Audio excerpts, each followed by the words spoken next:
Glória a Deus. Saúde a igreja com a paz do Senhor. Motivo de alegria para mim mais uma vez estar aqui com os irmãos. Confesso que senti saudade, faz pouco tempo que eu estive retornando para minha cidade, mas senti saudade de alguns irmãos, senti saudade da igreja e até mesmo desejei estar aqui. E eu até comentei com o pastor Robson que a gente estava conversando no WhatsApp e eu estava digitando saudade do pessoal aí, daqui uns dias estou querendo ir para aí fazer uma visita. E aí, antes de eu terminar de digitar, ele me mandou o convite para estar aqui com os irmãos, o que me alegrou muito. Quero fazer uma oração com a igreja. Eu tenho certeza que Deus tem uma palavra para a sua vida nessa noite.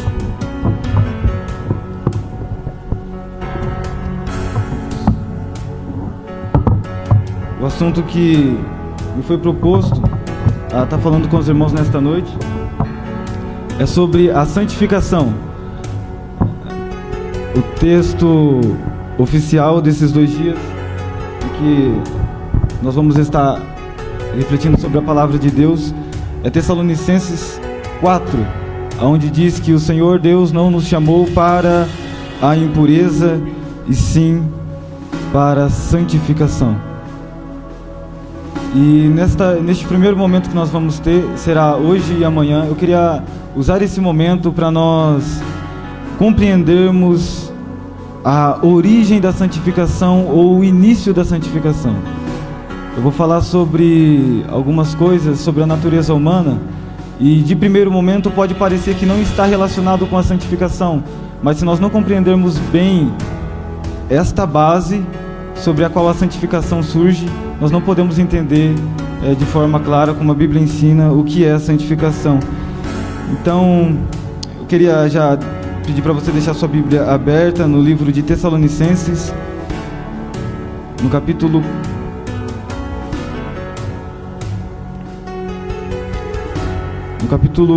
1. Tessalonicenses fica depois de Colossenses.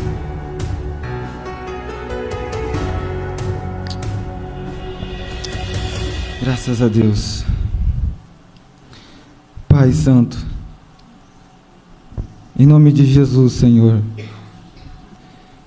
mais uma vez, Pai, nos colocamos diante da Tua face em oração, Deus. Oh, Pai, somos tão necessitados da Sua graça, Senhor, da Sua misericórdia, Deus. Estamos aqui, Pai, e somos gratos, ó Pai, por ter nos conduzido a este lugar, por ter nos dado a vida, por ter nos dado um lugar para nos reunirmos, para meditarmos no Senhor, para nos exortarmos uns aos outros, nos encorajarmos às boas obras, ó Pai. Obrigado pela Tua igreja, obrigado por este lugar, obrigado pela vida de cada irmão, de cada obreiro, de cada pessoa, Pai, que tem contribuído para que esse momento estivesse acontecendo, Pai. Ó Deus, obrigado, Pai, por cada pessoa que está aqui. Deus, perdoa os nossos pecados, as nossas falhas, Pai, somos pecadores, ó Deus. Ó Pai, embora muitas das vezes nem percebemos, ó Pai, continuamente falhamos diante do Senhor. E pedimos, ó Pai, pela Sua misericórdia, pela Sua graça, Pai.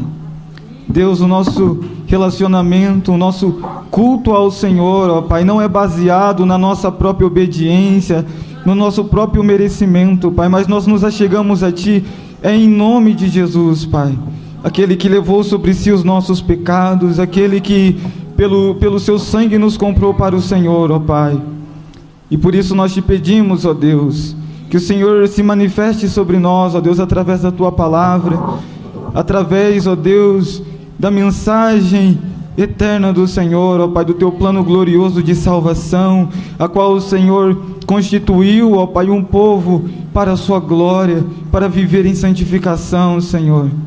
Apesar, ó Deus, de nós, opera, Senhor, para a Sua glória, Pai. Usa, Senhor, a minha pequena pessoa, Pai, para expressar a Tua palavra. Ó Pai, auxilia-nos, quebra, Senhor Deus, toda barreira, todo comichão, ó Deus, nos ouvidos que impede, ó Deus, muitas das vezes de ouvirmos a voz do Teu Espírito Santo, Pai. Ó Deus, que venhamos receber a sua palavra, assim como ela realmente é, como a palavra de Deus. Ó Pai, em nome de Jesus, nós te agradecemos, ó Deus, que possamos crescer nessa noite, Pai, para a sua glória, em santidade. Amém. Graças a Deus. Vamos ler a partir do versículo 2. Sempre damos graças a Deus por todos vocês, fazendo menção de vocês em nossas orações, sem cessar, lembrando-nos diante do nosso Deus e Pai, da operosidade da fé que vocês têm, da dedicação do amor de vocês e da firmeza da esperança que tem em nosso Senhor Jesus Cristo.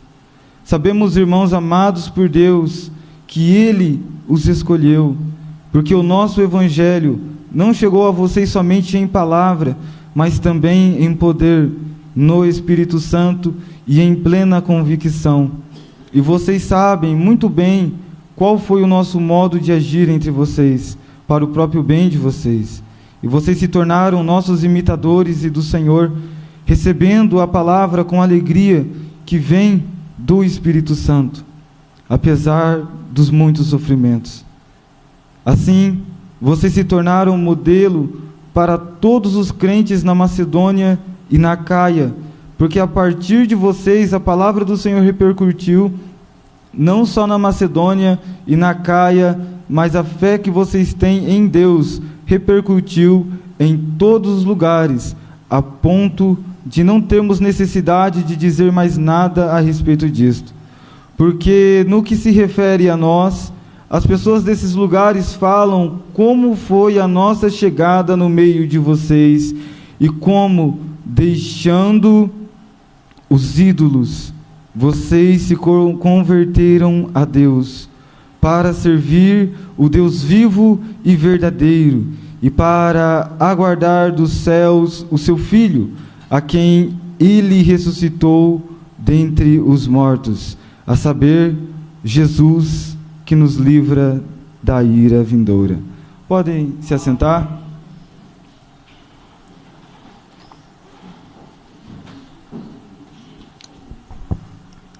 Então, como eu disse, estaremos falando nesta noite a respeito da conversão, o princípio da santificação, quando a obra de Deus começa a ser realizada no coração, na alma, na mente do ser humano. A palavra conversão, ela traz o sentido de dar meia volta, de retorno.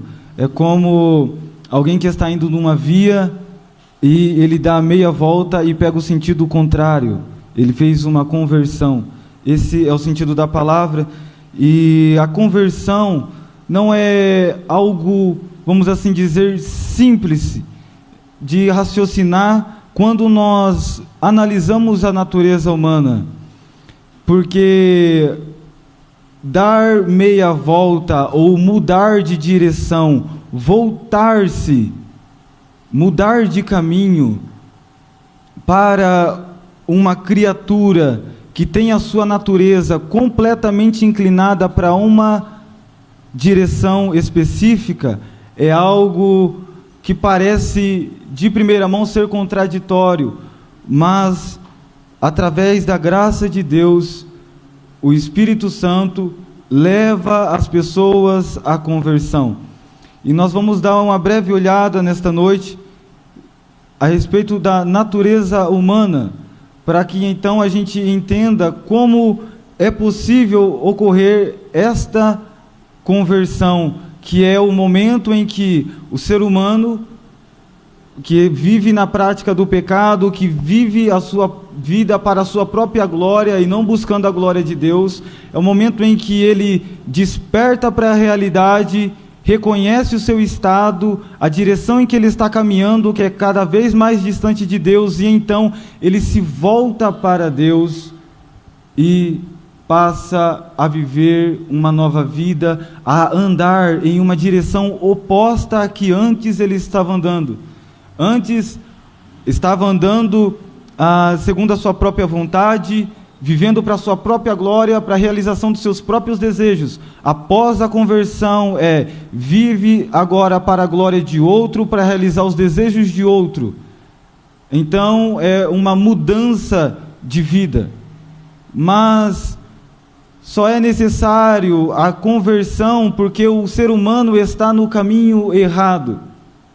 A Bíblia é clara em ensinar que todas as pessoas precisam se converterem. E todas as pessoas precisam se converter porque todas as pessoas, por natureza, estão andando no caminho errado. Todos estão caminhando cada vez mais para longe de Deus, se afastando cada vez mais da vontade de Deus por causa da carne, da natureza humana que os impele a fazer isto. E por isso todos precisam converter-se. Então o apóstolo diz que Deus manda que anunciemos a todas as pessoas em todos os lugares de que se arrependam ou que se convertam a Deus. E todos estão caminhando na direção errada, por quê? Porque todos somos descendentes de Adão.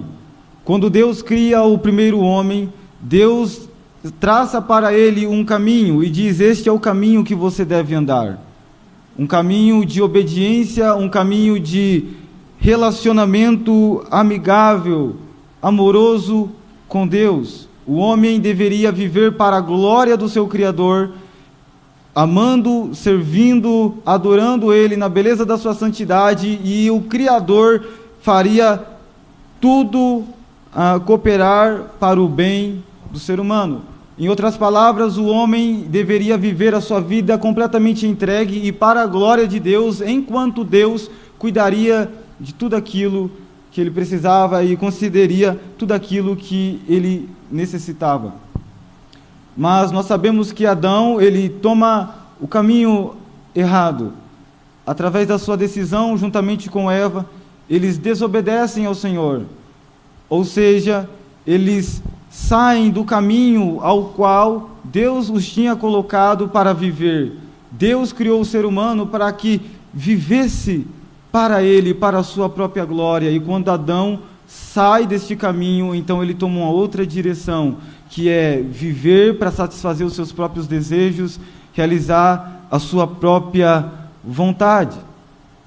E quando o homem ele falha, quando o homem ele peca, ele cai do seu estado original. O estado original é a forma primária em que Deus fez o homem: bom, moralmente justo, reto, íntegro. Era um homem que compartilhava todas as qualidades morais de Deus. Deus fez o homem de acordo com sua imagem e semelhança. Adão era imagem semelhante a Deus, de forma que Adão tinha o mesmo caráter. É claro que não de forma infinita como Deus, mas ele tinha o mesmo caráter de Deus. E quando ele peca, ele cai desta posição, ele perde esta manifestação das qualidades de Deus na sua vida. A glória de Deus, que é a expressão daquilo que Deus é, estava sobre Adão.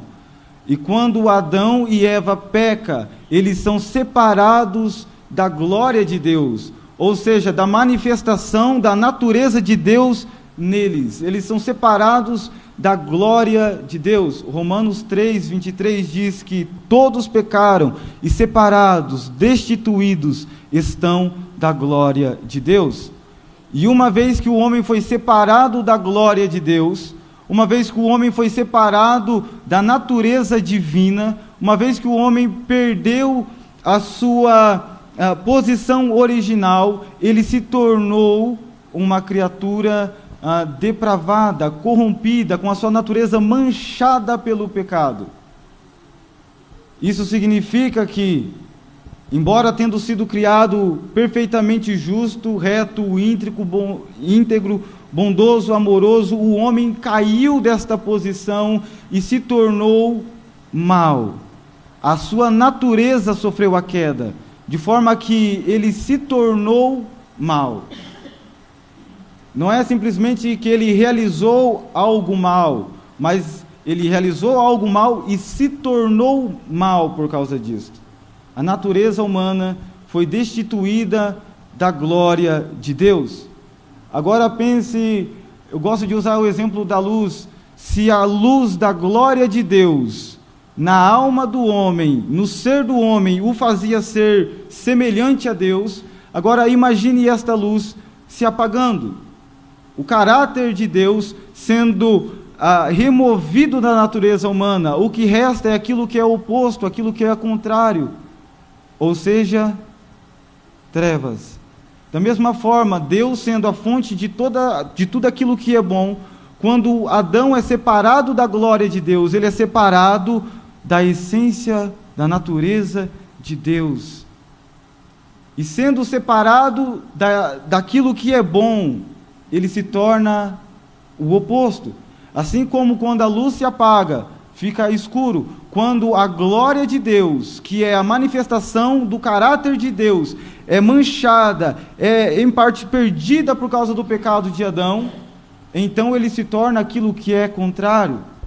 E aí surge essa natureza humana, inclinada para o pecado, inclinada para as coisas erradas, lá no Jardim do Éden, quando Adão e Eva pecam contra o Senhor. E em Gálatas nós vamos ler no capítulo 5 a respeito de duas naturezas. Lá fala sobre os frutos do Espírito. O que é os frutos do Espírito? É a manifestação de Deus na alma do homem. Então ele produz amor, paz, alegria, esperança, temperança, domínio próprio, mansidão e várias qualidades, tudo aquilo que é bom. Mas nós lemos lá também a respeito da natureza da carne. Carne é natureza humana.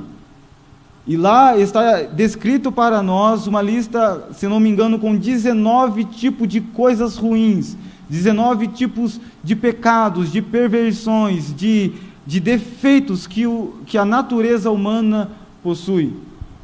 Quando a glória de Deus é perdida na natureza humana, então a natureza humana se torna oposta. E quando ela se torna oposta à natureza de Deus, significa que ela passou agora a ser inclinada para as coisas que são contrárias a Deus. No versículo 16, Gálatas 15, diz assim, versículo 17, porque a carne, ou seja, a natureza humana, luta contra o Espírito, natureza divina, Deus. A natureza humana luta contra a natureza de Deus, são opostas. E o Espírito luta contra a carne, porque são opostos entre si.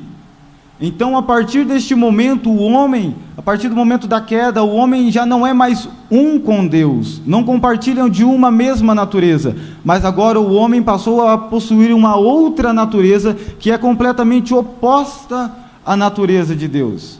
E essa natureza oposta à natureza de Deus, ela é inclinada à desobediência, a tudo aquilo que é ruim, a tudo aquilo que é desagradável a Deus e à sua natureza. E são como a imoralidade sexual, versículo 19 do mesmo capítulo, impureza, libertinagem, idolatria, feitiçaria, inimizade, rixas, ciúmes, bebedeiras, orgias e coisas semelhantes a estas. Todas essas coisas que eu citei agora são produzidas pela natureza humana. A natureza humana produz estas coisas.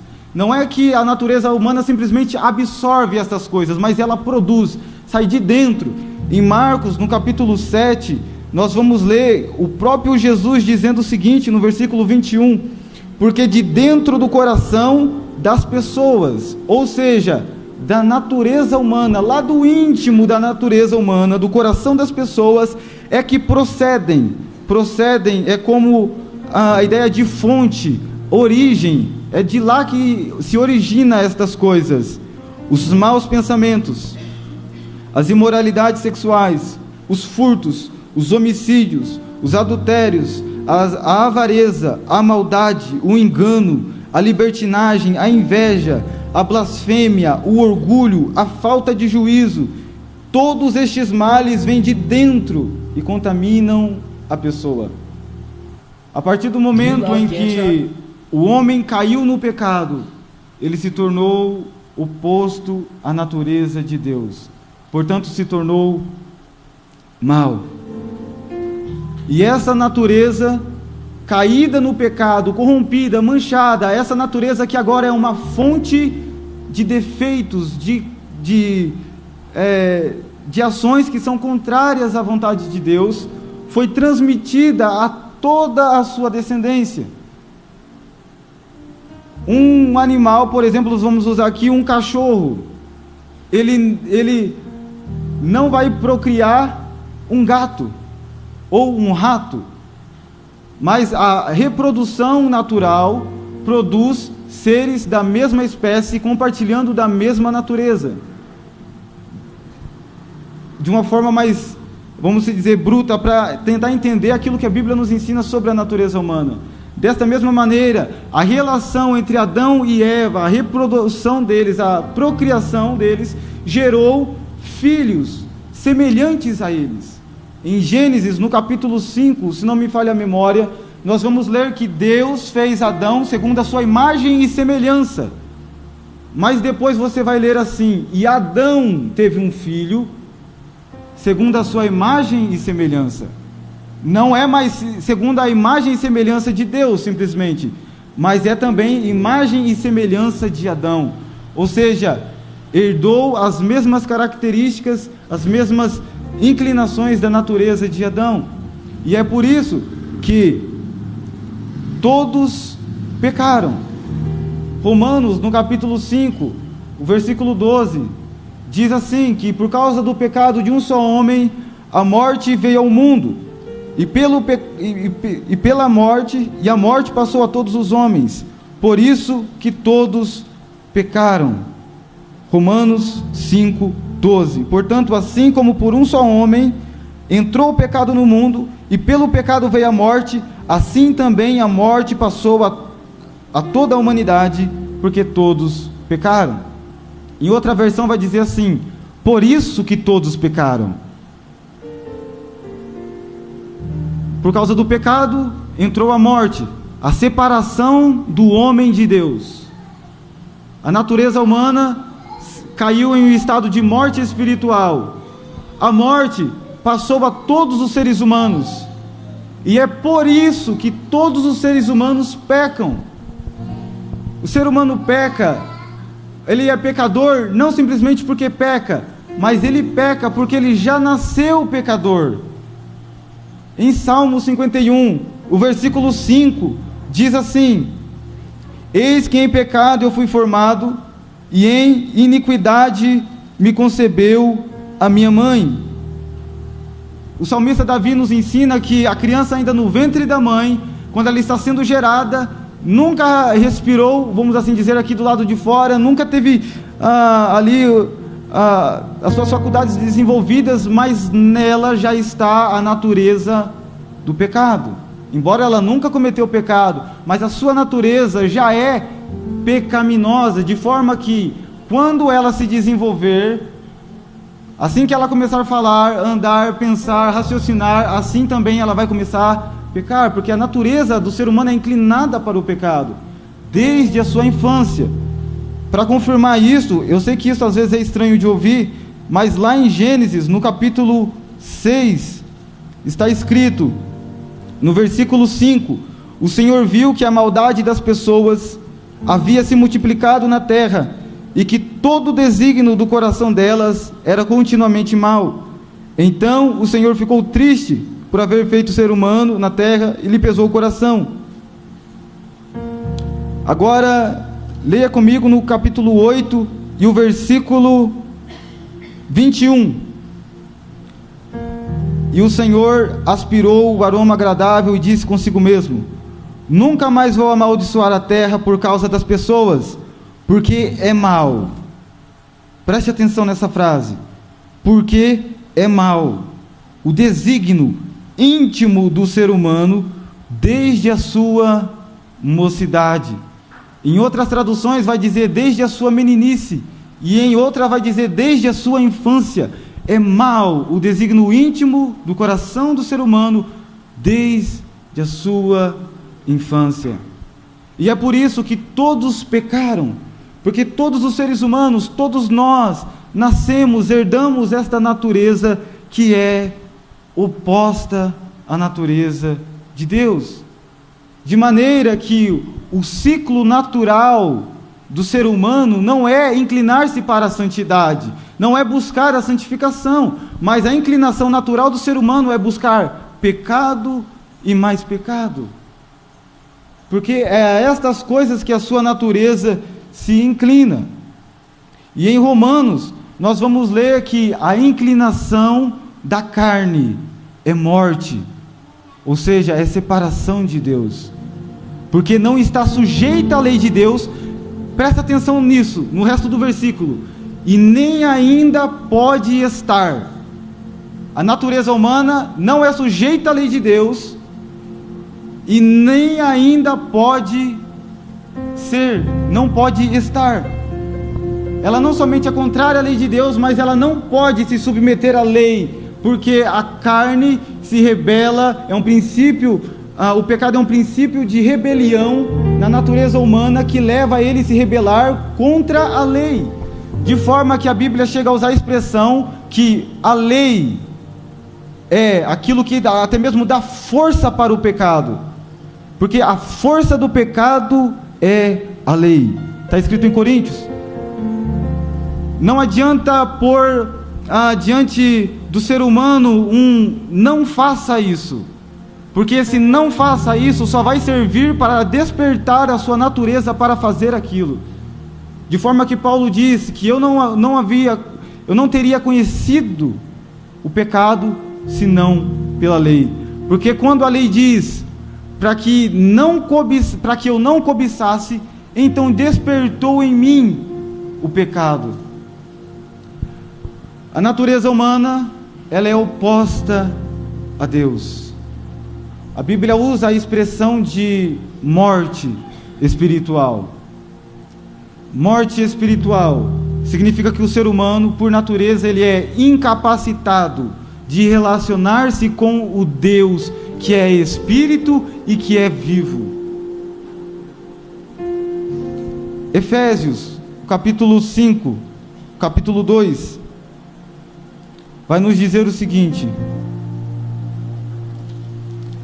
Ele vos deu vida quando vocês estavam mortos em suas transgressões. Mortos, aqui não está falando de morte física. Paulo está relatando aqui para os irmãos o momento da existência deles. Eles estavam vivos, estavam existindo, estavam trabalhando, estavam comprando, comendo, casando, vivendo a vida natural. Mas o apóstolo Paulo diz: quando vocês estavam mortos, vocês estavam vivos sim, mas vocês estavam mortos em suas transgressões e pecados, nos quais vocês andaram no outro tempo, segundo o curso deste mundo, segundo o príncipe da potestade do ar, do espírito que agora atua nos filhos da desobediência.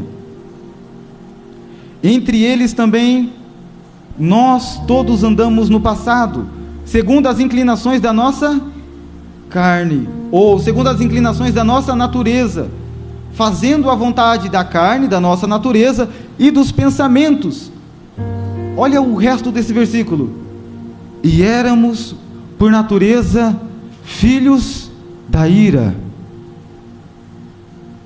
como também os demais.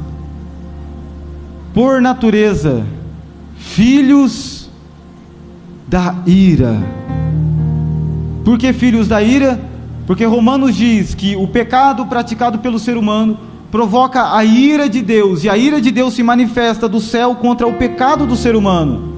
E o ser humano, sendo pecador por natureza, ele é por natureza filho da ira, não filho de Deus, filho da ira de Deus contra o pecado.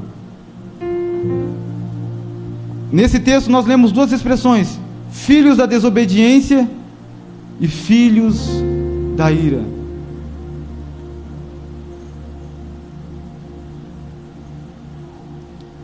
Os seres humanos, nós nascemos em pecado, com a natureza inclinada ao pecado, uma natureza que se satisfaz, que sente prazer, que se alegra com o pecado.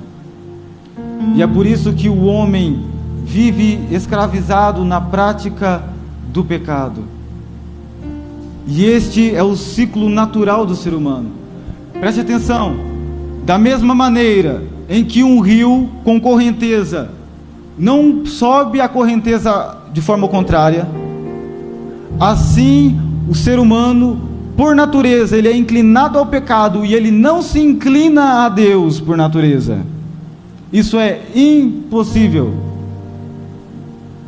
Assim como, em outras palavras, um leão é carnívoro e não vegetariano, e ele não pode se tornar vegetariano porque por natureza ele é carnívoro, assim também o ser humano por natureza é pecador e não pode buscar a Deus, a santificação, pela sua própria capacidade humana natural. E é por isso que a Bíblia usa a expressão de morte. Morte espiritual é incapacidade total.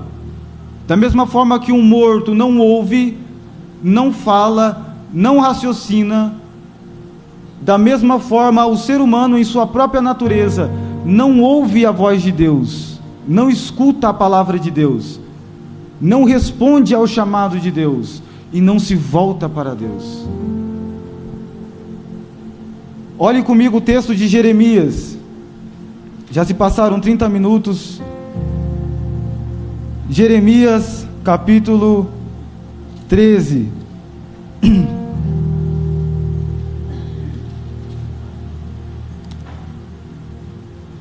O versículo 23. Será que o etíope, que é o homem da região da África, o homem negro da época passada, será que o etíope pode mudar a sua pele? Ou o leopardo, que é um animal semelhante a onça pintada, as suas manchas? Será que o homem negro pode mudar a cor da sua pele, ou o leopardo mudar as suas manchas? Se fosse possível, também vocês poderiam fazer o bem, estando acostumados a fazer o mal.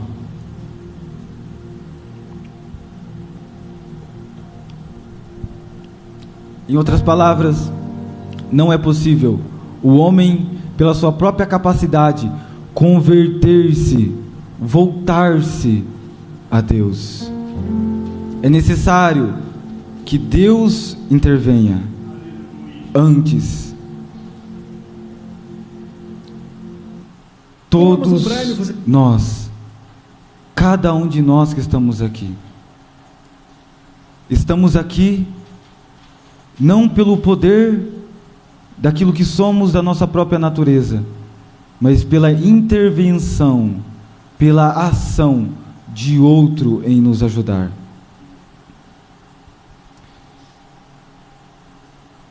Romanos capítulo 7 diz o seguinte, versículo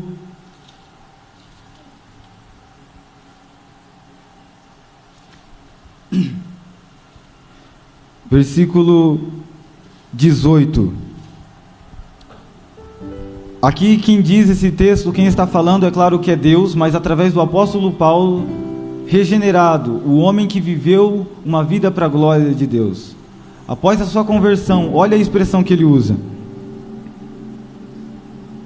porque eu sei que em mim, isto é, na minha carne, na minha natureza humana, não habita bem nenhum. Pois o querer o bem está em mim, mas não o realizá-lo. Não existe bem algum na natureza humana. Ou seja, o ser humano foi completamente arruinado pelo pecado. Mas a questão principal não é simplesmente que os seres humanos vivem pecando, amam o pecado e querem somente o pecado. Esse não é o ponto principal. A grande questão é que os pecados são cometidos contra Deus, contra um Deus que é digno, que é merecedor de toda honra, de toda glória, de toda obediência. O Deus que ponhou o chão debaixo dos nossos pés, que nos deu o corpo que nós temos, que nos deu o ar que nós estamos respirando, que nos deu tudo o que temos. É contra este Deus que a criação, ser humano, peca continuamente. Um Deus justo e santo. Um Deus que não sente prazer na maldade, que não se alegra com a injustiça, e que é tão puro, mas tão puro, que não suporta olhar para o mal. Em Jó, capítulo 25, diz que ele é tão puro de olhos, e usa uma expressão que nem a lua resplandece diante dele, e nem as estrelas são puras diante dos seus olhos. E o que então seria o homem? Eu tenho que ler esse texto porque é poderoso demais para nós entendermos a respeito da natureza humana. Diz assim, Jó 25, versículo, vamos ler o capítulo todo porque é bem curto. Então Bildade o suíta tomou a palavra e disse: a Deus pertence o domínio, o poder, Ele faz reinar a paz nas alturas celestes. Será que é possível contar os seus exércitos, e sobre quem não se levanta a sua luz?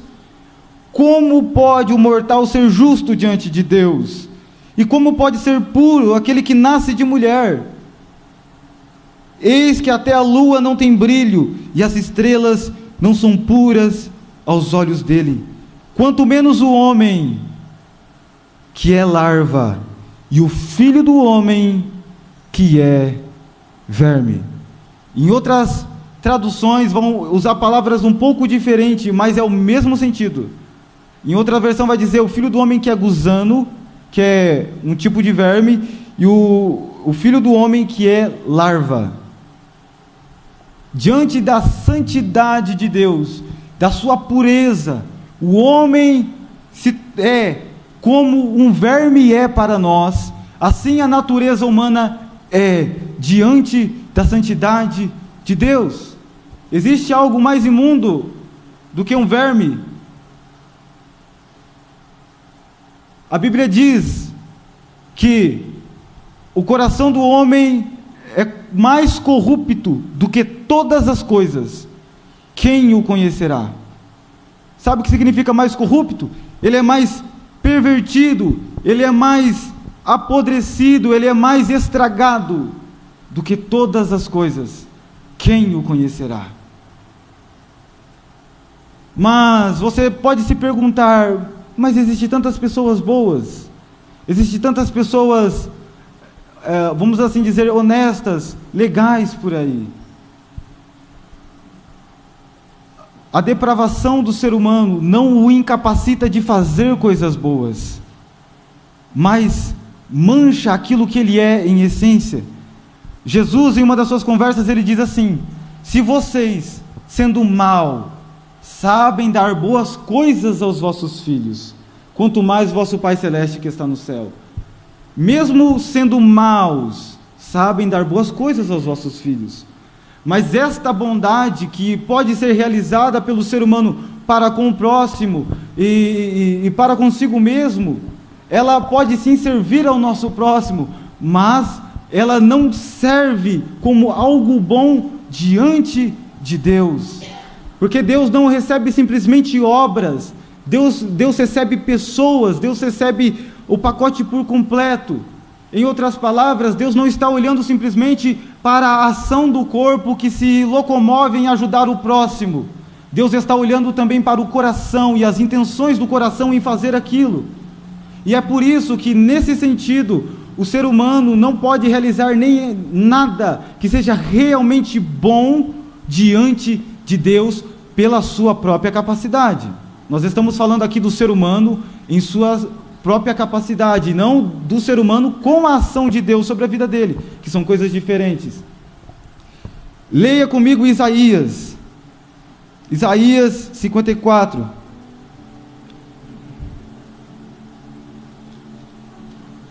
Isaías, o capítulo 54.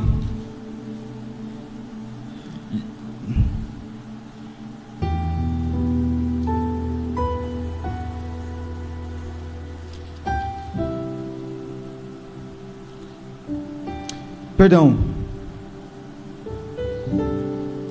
Não é este o texto, é 64. Me perdoe, irmãos. Está escrito no versículo 6. Isaías 64, versículo 6. Todos, não um, não outro, todos nós somos como o imundo, e as nossas justiças são como trapos da imundícia. Todos nós somos como o imundo. Provavelmente a referência que o profeta Isaías está fazendo aqui é o homem leproso daquela época. Hoje a doença chamada hanseníase tem cura, mas naquela época não tinha medicamentos. E o homem apodrecia vivo, corrói a cartilagem. Então, primeiro, quando atinge a região da face, os lábios, a orelha, o nariz, de maneira que alguém no estado de lepra avançada apodrecia vivo. Essa doença corroía o homem e o inflamava, de forma que ele se tornava todo cheio de feridas, e ele apodrecia, e até a morte. E das suas feridas, a mesma que Jó experimentou, minava sangue, água e pus. Diz um certo evangelista que foi em uma aldeia onde tinha uma aldeia que era de pessoas com este problema, e que de longe, de distâncias, podia se sentir o cheiro de coisa podre, de tão terrível que é o estado da pessoa nesta doença.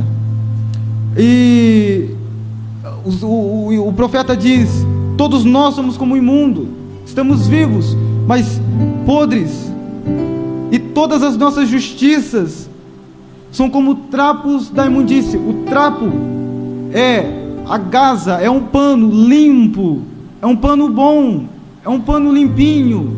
Essas são as boas obras do ser humano em sua natureza, antes de ter um novo nascimento, antes de ter um encontro com a graça de Deus. As boas obras são como um pano limpo. Essas boas obras, como um pano limpo, são enroladas em faixa as feridas do leproso. O pano é bom, mas porque está envolto em uma ferida que emana sangue, água e pus, não vai demorar, e aquele pano vai estar tão sujo, vai estar tão podre, vai estar tão contaminado quanto o próprio leproso.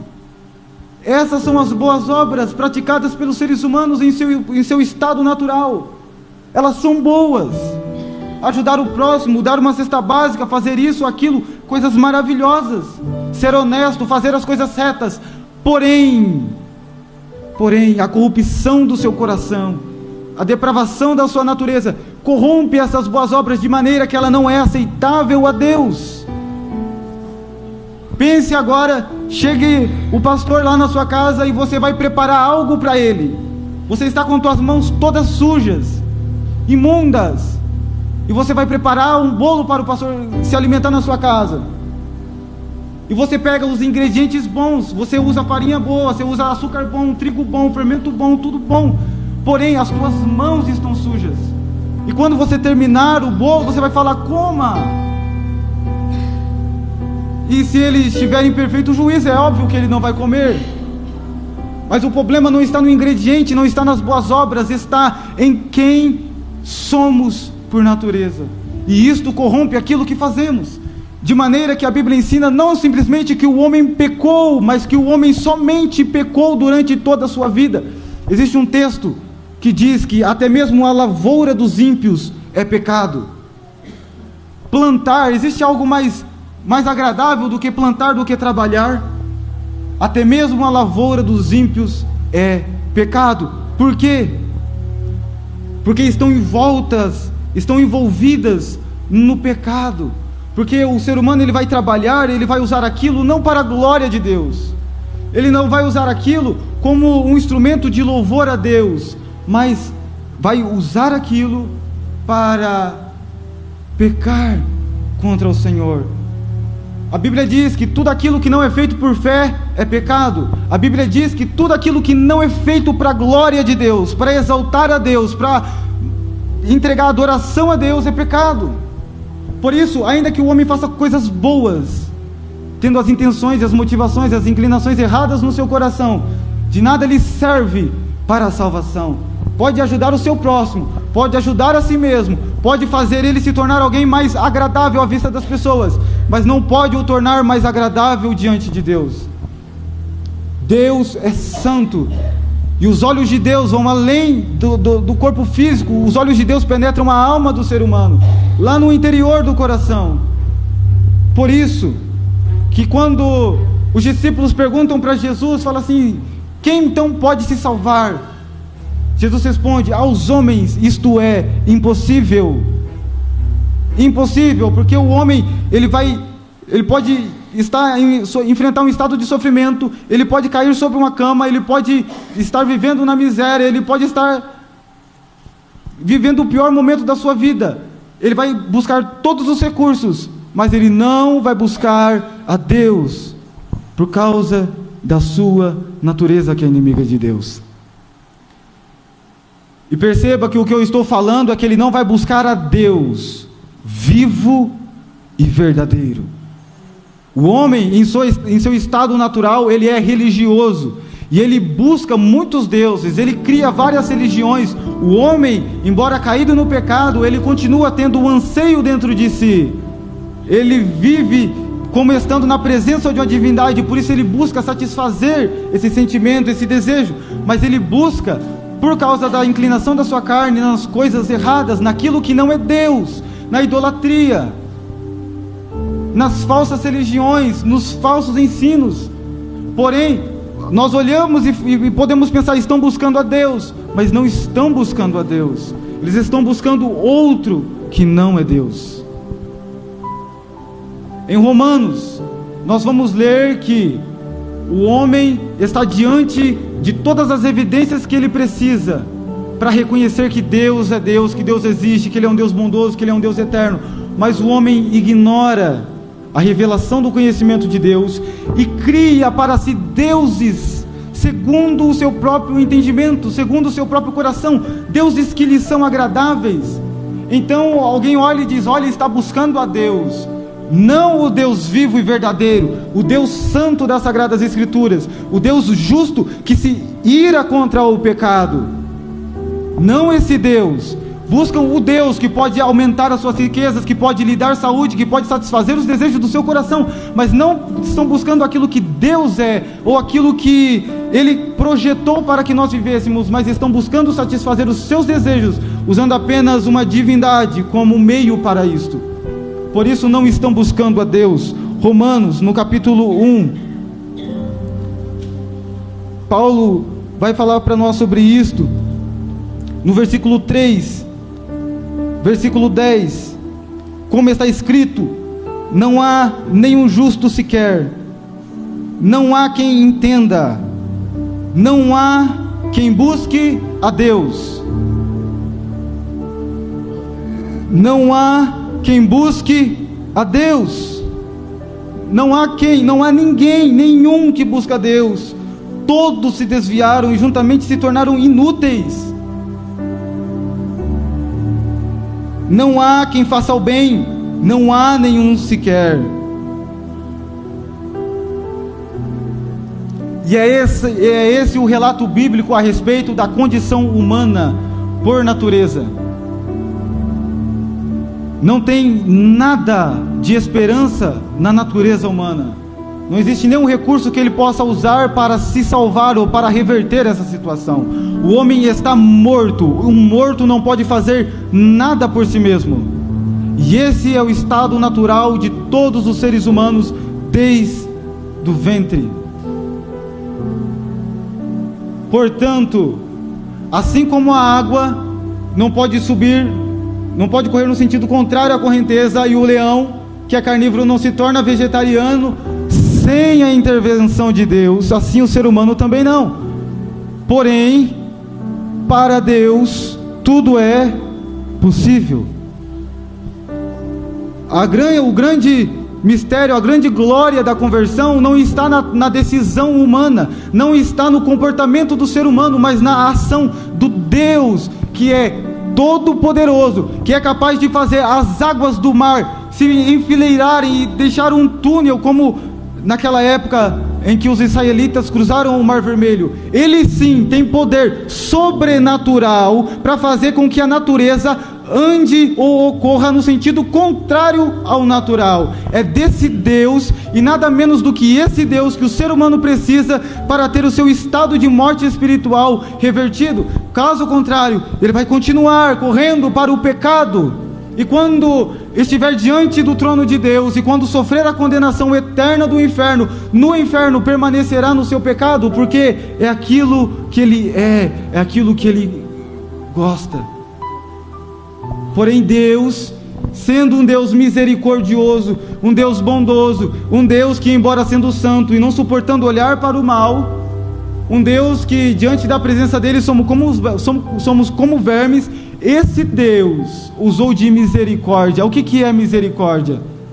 Misericórdia, nem todas as pessoas concordam, porque são termos difíceis, mas dizem que misericórdia é o ato de Deus não conceder ao homem aquilo que ele merece. O que o homem merece? Punição. Mas Deus concede misericórdia, ou seja, Deus não dá aquilo que ele merece, mas Deus também concede a sua graça, que é ao contrário agora, é dar aquilo que ele não merece. Deus, em sua graça, dá aquilo que o homem não merece, e em sua misericórdia ele não dá aquilo que o homem merece receber. Deus, em sua rica misericórdia, por causa do seu muito amor com que nos amou, estando nós mortos em nossas ofensas e pecados, nos vivificou, nos deu vida. Eu estou lendo Efésios 2, versículo 5. Nos deu vida juntamente com Cristo. Pela graça vocês são salvos, e juntamente com Ele nos ressuscitou. Ele nos fez assentar nas regiões celestiais em Cristo Jesus. Deus nos deu vida. Estando nós mortos, Deus nos deu vida. Ele nos deu vida como? Nos ressuscitando juntamente com Cristo. Quando Cristo vai à cruz, o horário está se encerrando. Quando Cristo vai à cruz, Ele vai à cruz por causa dos nossos pecados, para tratar os nossos pecados diante de Deus. A ira de Deus exige a punição do pecado, e Ele vai lá na cruz em nosso lugar e recebe a punição da ira, da justiça santa de Deus contra o nosso pecado em si mesmo. Lá na cruz, por assim dizer, Deus estava usando de misericórdia. Deus não estava dando aquilo que nós merecíamos, mas estava dando isso a Jesus Cristo, a punição dos nossos pecados. E Ele sofre até a morte, e Ele é sepultado. Mas quando Ele ressuscita, nós somos ressuscitados juntamente com Ele. E Deus nos concede graça, nos concede vida. Por meio da fé, somos unidos a Jesus Cristo. E assim somos unidos no seu corpo, de maneira que experimentamos da morte com Ele na cruz. Ou seja, os nossos pecados são punidos em Jesus Cristo. Lá em Jesus Cristo, os nossos pecados foram castigados. Mas não somente isso, também juntamente com Cristo, nós fomos ressuscitados pelo poder de Deus. De uma velha vida, desta velha natureza inimiga de Deus, para uma nova vida eterna com Deus, a qual aguarda a manifestação de Deus dos céus, trazendo salvação. Voltamos ao texto que nós lemos em Tessalonicenses. Por isso que Jesus disse assim: se alguém não nascer de novo, não pode ver o reino de Deus. Se alguém não nascer de novo, não pode entrar no reino de Deus. Porque o que o homem precisa não é de um remédio, não é de um conserto. O homem precisa nascer de novo, ele precisa de uma nova natureza. Portanto, aquele que nasce na carne, é inimigo de Deus por natureza, é inclinado ao contrário a Deus. Mas aquele que nasce do Espírito, ou seja, que nasce de Deus, esse busca a Deus. E é isto que Deus realizou em nós. Ele nos deu uma nova vida, estando nós mortos. Não fizemos nada para merecer isso. Ele veio e nos deu vida. Ele nos ressuscitou a nossa alma da morte espiritual. E agora que estamos vivos, agora sim, nós nos voltamos a Deus, nós buscamos a Deus, nós amamos a Deus, adoramos a Deus e vivemos para a sua glória. Não como resultado da nossa natureza, mas como resultado da nova vida que Ele nos deu em Cristo Jesus, pelo poder do seu Espírito Santo. Agora que eu recebi vida, agora Ele fala e eu ouço. Agora Ele me chama e eu respondo. Agora que eu estou vivo, agora sim, agora eu me volto para Deus. Agora eu me arrependo dos meus pecados, porque Ele me deu vida. Portanto, conversão é o ato do ser humano. Conversão não é a obra de Deus. Conversão é obra do ser humano. A conversão é o ato do ser humano dar meia volta e se voltar para Deus. Mas isso é impossível de acontecer sem que antes dele se converter, Deus, pelo seu Espírito Santo, lhe conceda graça, lhe conceda poder espiritual. E quando o Espírito Santo concede isto, convencendo o homem do pecado, da justiça e do juízo, então agora ele é capaz, ele se torna capacitado para entender, crer, se arrepender, se converter e se voltar para Deus. Porque a disposição do seu coração foi mudada. Essa nova natureza, assim como a natureza de Adão nos inclina para o pecado, a nova natureza que nós recebemos, que é a natureza de Cristo, nos inclina para a obediência. E nós reagimos então a essa natureza que recebemos de Deus, nos voltando a Ele em obediência, em arrependimento, em fé. E aqui começa a santificação. Quando nascemos de novo, quando Deus, pelo Teu Espírito, nos dá vida. Aqui começa, a partir deste momento é que passamos a viver uma vida separada para Deus, não mais seguindo o ciclo do mundo, porque o mundo todo está caminhando para lá, na contramão de Deus. Mas uma vez que nós recebemos vida juntamente com Cristo, por meio da fé nele, que recebemos a graça do Espírito Santo, então nós agora somos capacitados para viver uma vida de busca, uma vida que agrada a Deus, e portanto agora somos capazes até mesmo de oferecer ofertas agradáveis a Deus. Por quê? Por causa da nova natureza que Ele nos deu. E sobre isto falaremos novamente amanhã, que dá a continuidade da conversão até a vinda de Cristo, que é o processo da santificação na prática. Então venham amanhã, amém, meus irmãos? Já acabou o tempo. Venham amanhã, nós vamos estar falando a respeito agora da vida do homem que foi regenerado pelo Espírito Santo, que recebeu vida, estando mortos em pecado, recebeu vida, e agora ele vive uma nova vida. Nós vamos falar sobre essa nova vida. Deus abençoe a sua vida, o seu coração. Se coloque em pé, vamos fazer uma oração. Já estou atrasado. Pai Santo, muito obrigado, Senhor Deus, por esse pequeno tempo que o Senhor nos concedeu, ó Pai, para estarmos reunidos em torno da sua palavra. Ó Pai Santo, o Senhor é bom, Pai. O Senhor não deixou nós em nossa corrupção. O Senhor não nos deixou preso, Pai, em nossa natureza pecaminosa, contrária à tua vontade, mas o Senhor nos resgatou, juntamente com Cristo nos ressuscitou. O Senhor nos deu uma nova vida, Pai, sendo nós criaturas desprezíveis, merecedoras de ira, de punição e de desprezo do Senhor. O Senhor usou de misericórdia, o Senhor usou de graça para conosco em Cristo Jesus e nos fez novas criaturas. E agora, Pai, estamos buscando a Ti, estamos buscando a Sua palavra. Agora, Pai, temos prazer na Sua palavra. Agora, Senhor, a Sua vontade é o nosso alimento. Agora, Pai, a Sua presença é a nossa alegria, é a nossa satisfação. Agora, Pai, a santidade é a nossa maior busca, é a nossa maior honra, a nossa maior conquista, Pai, porque o Senhor nos fez novas criaturas.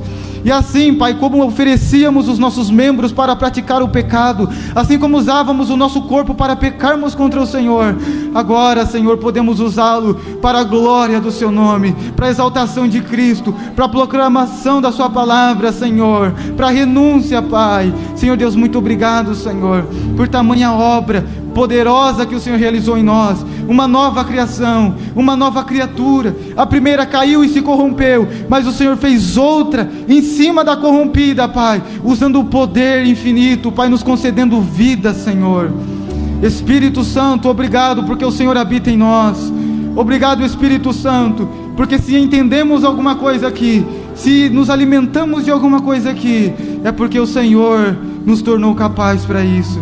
Obrigado, Pai Santo, glorifica o Teu santo nome. Traga, Senhor, esses irmãos novamente amanhã, Pai, para compreender o resto, Pai, da Sua palavra, para que não haja mal compreensão, para que não haja, Pai, inconclusão, mas que possamos compreender a Sua boa, perfeita e agradável vontade, em nome do Senhor Jesus.